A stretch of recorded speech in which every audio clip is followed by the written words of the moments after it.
put the onus of escalation on them, on him, make him realize the pain of his action. You do not every time have to go for a spectacular strike. Slowly get to his jugular and ooze the blood out of him. If you don't stop Pakistan from this act of madness, then there will be overall chaos. Hello and welcome to the Gist on Strat News Global. I am Surya Gangadharan.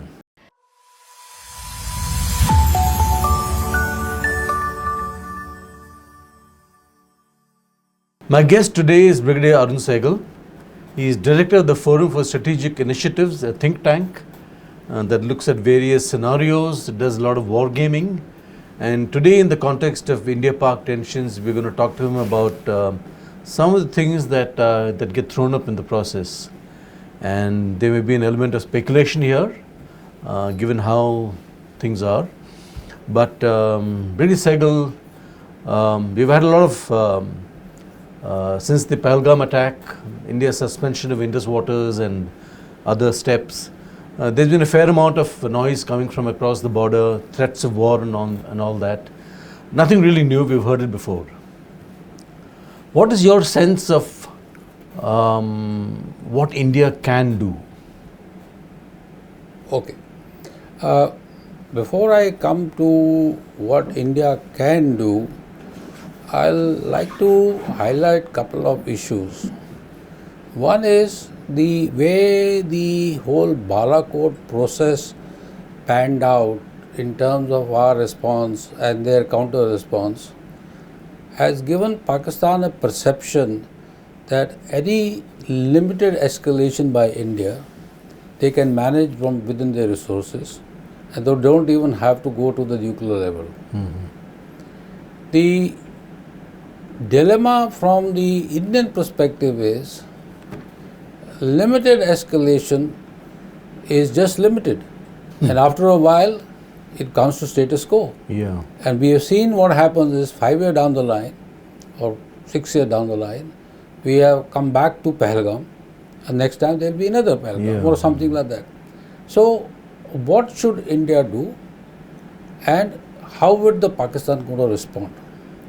This is the dilemma, and here without going into what targeting etc., we have two basic issues to resolve in our mind. Should our response be counter-terror or should it be counter-force? Should we attack the terror infrastructure to send a message or it should be counter-force? What does that mean, counter-force? Counter-force means hit their military targets. Hit the army. Hit the military targets, wherever they are. I mean, they can be the army, the units, the line of, across the line of control, they can be VSVPs, important areas, his critical infrastructure, blah, blah, blah, wherever you want to go. That's what the whole issue is. So that's the dilemma that we have. And the second point I want to highlight is that as per the reports that we are getting, at least I am getting, I am reading it from large number of sources, is there a degree of preparations which the Pakistanis have already made. I like to highlight three things. One is the move of 2 divisions from the western borders to our line of control. Number 2, redeployment of Block 52, the latest F-16s. They have been deployed in Pasni. They have carried out naval exercises, and this naval exercises, and they upgraded the naval posture primarily because of the reports that the Vikrant and other things are coming up. Here it is also important to understand is that there is a large amount of preemptive deployment based on the presumptions and the thinking of the military hierarchy. The thought process in Pakistan is decided by not the political authority, but the military authority. So military authority is by and large more attuned to taking preemptive steps rather than going through the political process and then coming into the military process. In their case, the military process precedes the political process. In our case, the political process precedes the military process. So that's the difference I wanted to highlight. Just a point. You mentioned the movement of divisions from the western to the eastern frontier. Obviously, this has been planned in advance. See, again, this is again a perception. Obviously, it's planned, A. B, we also have to understand is that Pakistan operates on interior lines of communications. The distance in Pakistan is about 500 kilometers in width here. Okay. So, if they have to move 2 divisions, it takes one night to move them. And if I have to move some formations from somewhere else, in the eastern border or central India, etc., it takes days, So, these issues get lost in the cacophony of the narrative. So, this is something which we need to take cognizance of. And we also take cognizance of, like for example, the Turkish are building up a huge resources for the Pakistanis. We see them moving in some very high grade ammunition. We see them providing them with latest laser kind of weapon systems. So, and anti-tank guided missiles. So, Bakhtiar, ammunition for Bakhtiar. So, laser guided ammunition. So, and number 2, which is most important, again, something which our people don't understand, is the PLA and PLAF, the People's Liberation Army Air Force, have been working hand in glove together. They understand each other, they operate the same systems. Now, here is loves a lie. If he has to replenish ammunition or even aircrafts, he has to just whistle across the border. We have to upgrade and build up our reserves and resources from purchases outside beyond a level to deal with a certain length of the war. 25, 30 days, whatever distance we're talking about, then we will run out of ammunition. So we have to get it from abroad. So this is an issue that we need to take cognizance. Pakistan has attacked us in the past before. There have been so many terror attacks. We've never been able to read them properly, isn't it? From what you're telling me, the scenario may have played out before also. You see, exactly the point. So as a military state, Pakistan looks at India as a traditional enemy who has to be checkmated at every level. If the conventional deterrence fails, he has a backup of a nuclear deterrence, which he calls as part of his full spectrum deterrence strategy. We have looked at the Pakistan issue in sectoral terms, primarily because we have been, in the last 5-6 years, been too busy dealing with the Chinese front. And we have tried to underplay this thing, and we said we can manage the border, and we had managed the insurgents. We had done it reasonably well. Things were quite interesting. Valley was prospering. So things were happening properly. But now these things have happened, and now we are faced with a military situation or a scenario where we need to act. Therefore, I like to say 2-3 things. One is, whatever step we take, we need to be prepared for minimum 2 or 3 rung escalation beyond that. This is something which I would like our people to understand. It's not going to be one Balakot and end of the story and he responds. That's not going to happen. If that's going to happen, it's going to be business as usual. So if you want to teach him a lesson or cause credible damage or to make him understand that the cost of this kind of a cross-border terror, then you have to go up 2-3 rungs of ladder. Now here the problem is going to come in. The problem here going to come in is, moment you cross the second rung, he's going to talk nukes. Now, in our wargaming, our analysis, deep analysis we've done with a lot of this thing, is that this is a sham. It's a joke. It's a playing tactics. It's a tactics to avoid escalation. Because he does not have the gumption to use nuclear weapons against us, A, on his own, B, as we saw with Balakot, that moment he started making his weapons naked, which basically means getting them ready, the international opprobrium was so high that the 3 ambassadors sitting in Islamabad were constantly at the head of the Pakistani establishment telling them to stop this nonsense. And that's how you got the wing commander back. It was third channel, a third party intervention which got you that, and it was not a result of any direct India-Pakistan relation alone. India pressure worked. And Prime Minister said, आज खून की रात है, whatever statement that was made, which is a very strong statement we made, that had an effect. But the fact that the whole God thing diffused was also in relation to, as the former Foreign Secretary of State Pompeo talks about in his book, is that in the middle of the night I was called that the nukes are getting ready. So so Jai Shankar or somebody, I don't know, somebody senior leader from India spoke and said diffuse this crisis. So there are multiple layers of this escalation which have to be considered and managed. I am not saying we cannot do it. We are strong.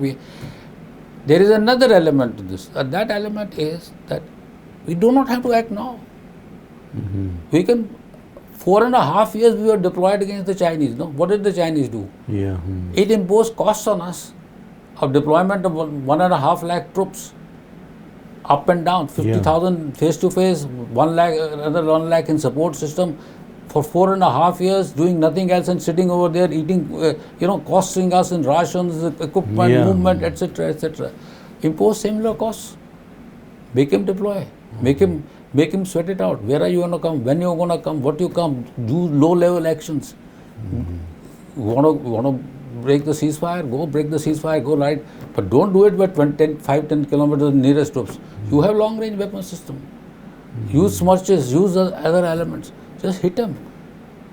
Let the onus of thereafter trying to do escalation on his part, let him get the pain and let him do something to you, and then you react, because then you are a stronger power. You are a greater sustainability. He might have anything. We are a much more sustainable power. We'll overcome. We'll teach him. But that's how it should be. Not that go hit him here or there. That's not a one-off kind of thing. You're referring to one-off thing will not work. Any one-off has to be 1 plus 3 minimum, if not 4. That has to have 3 to 4 levels of escalation, which we have to factor in using that one-off. You think the armed forces are ready for this kind of deployment if need be, moving in different directions, kind of putting the pressure on the Pakis?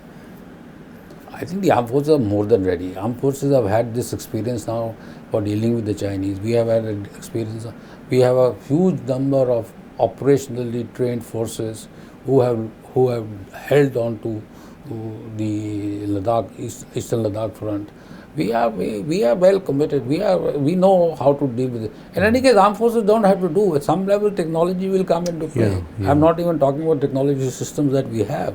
We have a fairly large amount of technology systems which we can utilize. We can use swarm drones. We can use DEWs. We can use loitering ammunitions and things like that. Those systems can be used. You haven't bought them for show. Use them if you want to use them. Let them see what he says. So the point, again I repeat, is put the onus of escalation on him. Make him realize the pain of his action. You do not every time have to go for a spectacular strike.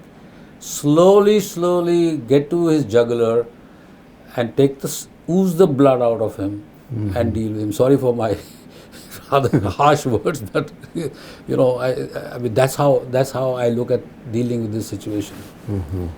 Please understand, sir, that I, coming from 15 years of track 2 with Pakistanis in all 3 dimensions: military CBMs, nuclear CBMs, and Kashmir.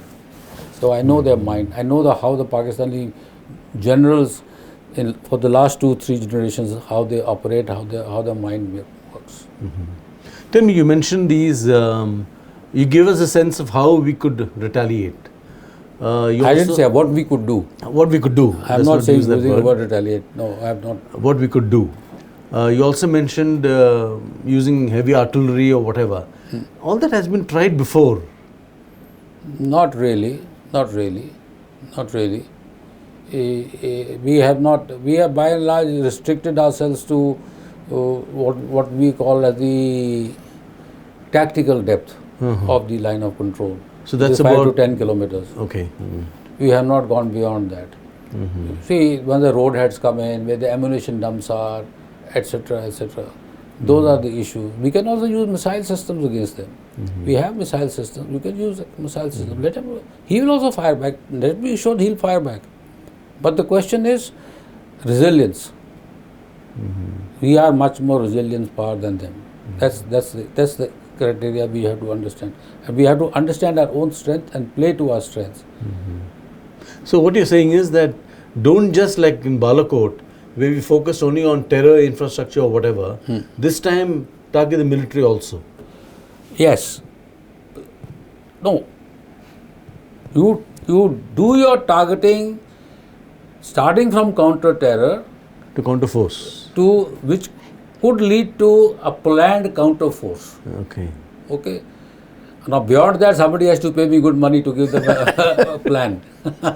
I'm not going to give them a plan. So all I'm trying to say is, this is what I'm trying to give you a sense of what we could do. I'm not saying use the missile system here and use that over here, etc. I'm just giving you a sort of a conceptual perspective. How this could play out. Because I was also the faculty of study. I was director of concepts and doctrine in the Army War College before I retired. So I am getting one of those those knowledge back. In Kargil we handled that. So and this kind of scenario is something that you would have gamed. Yes, we have gamed. We have gamed a number of times. We have. It's called step-by-step escalation. So when Pakistan says they will use nuclear weapons, it's not. I mean, they wouldn't want to risk the gravy train which they are presiding over. Oh, there's a very simple answer there. The moment Pakistan says nuclear weapons, we have sufficient systems with us. We have sufficient intelligence systems, and our capabilities are there that we will know when they have moved out. We know they are in silos. We know they are in caves. We know where they are by and large. Then we will upgrade our posture with a calling card which says that we are ready, and if you want to escalate, and then the second message will go to the international is that Pakistan is trying to escalate. The consequences of this escalation, India shall retaliate in self-interest. As a responsible nuclear power, it will also retaliate in responsibly. And you don't have to ever spell out what responsible means. And that Pakistan and the world will bear the cost of its intransigence. Because if you don't stop Pakistan from this act of madness, then there will be overall chaos. QED. That's how the world system works. That's how Putin plays the game. You have to play the game similarly with the Pakistanis, because they don't understand. My biggest problem with the Pakistanis is, in the nuclear domain, they know how to climb the first rung. They believe by talking about use of tactical nuclear weapons, India will be deterred. They have a belief that India has no credible answer to that. My humble submission is, we have to break that bogey. Once you break that bogey, that the nukes are non-usable in a regional conflict between two neighboring nuclear states, you have won your escalation management. But how would you expect? We've already had the UK foreign minister asking us to de-escalate.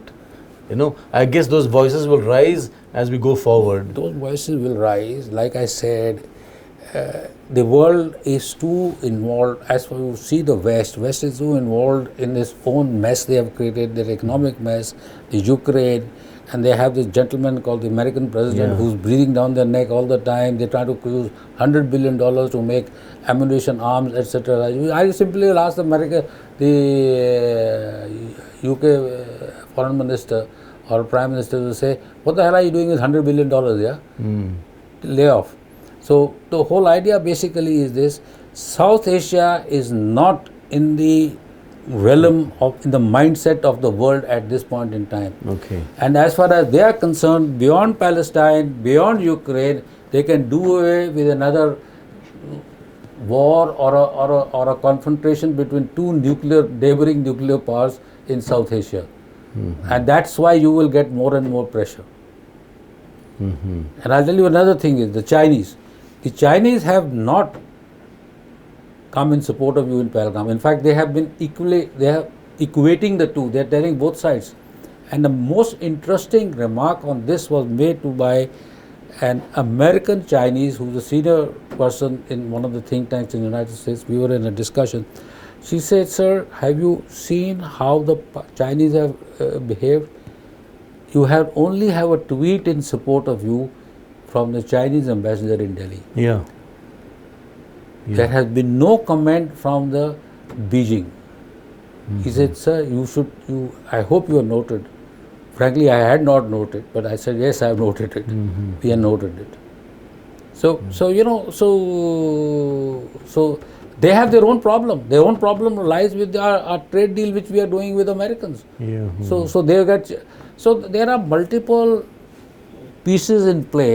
We have to take cognizance of that, and that's why some of us who have now become old and have all the time in the world sit down on a table and try to play these jigsaw puzzles all the day long.